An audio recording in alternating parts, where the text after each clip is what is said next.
What's up, guys? This is TheKephas.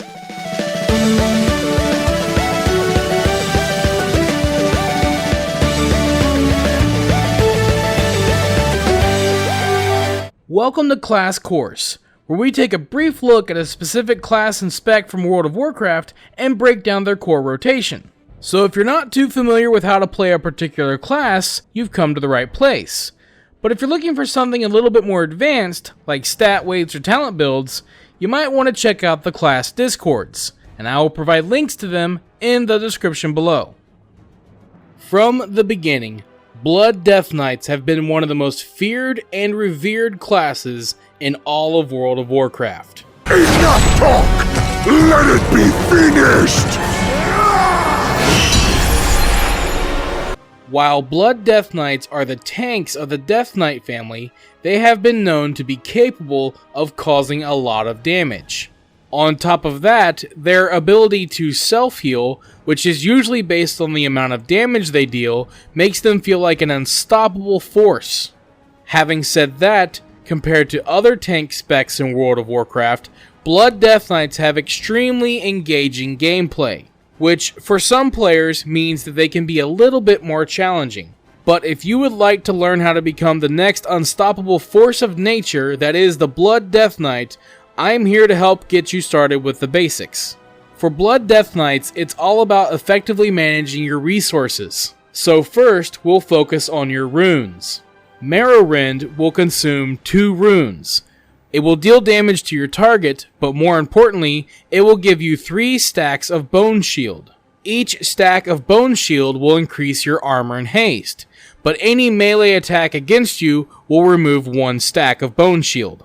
Your primary goal when spending runes is to use Morrowind enough to try and maintain at least 5 stacks of Bone Shield at all times.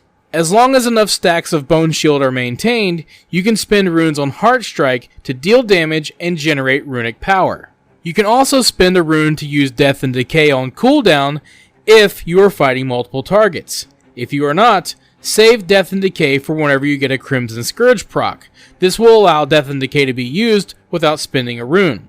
The trick is that you always want to keep a couple of runes on standby in case you need to reuse Morrowind to generate more stacks of Bone Shield. Generally speaking, it's good practice to use your runes on Heartstrike enough to make sure that at least 3 of them are recharging at all times. This will leave enough runes on standby for Bone Shield generation while also allowing you to generate runic power with Heartstrike. Speaking of runic power, you can spend it on Death Strike. This ability will deal damage and regenerate health by 25% of the amount of damage you've taken over the last 5 seconds. Generally speaking, you'll want to pool up your runic power and use Death Strike to keep yourself from overcapping or whenever you've taken a massive hit to regain some health. And don't forget about Blood Boil, which you can simply use on cooldown. This is kind of your filler ability, but you also want to try and use it early on in an encounter to apply Blood Plague to all of your enemies. Hopefully this video has helped get you started, but keep in mind that in Battle for Azeroth, there are a lot of factors that can change up how your class is played. Talents, Azerite armor, essences, and even PvP talents can have a significant impact on your rotation.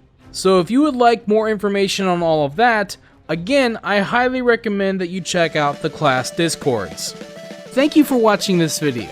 If you enjoyed it, let me know by clicking that like button, and feel free to share it with your friends so they can enjoy it as well. Don't forget, you can subscribe to the channel and click on the bell icon to be notified as soon as new videos are posted.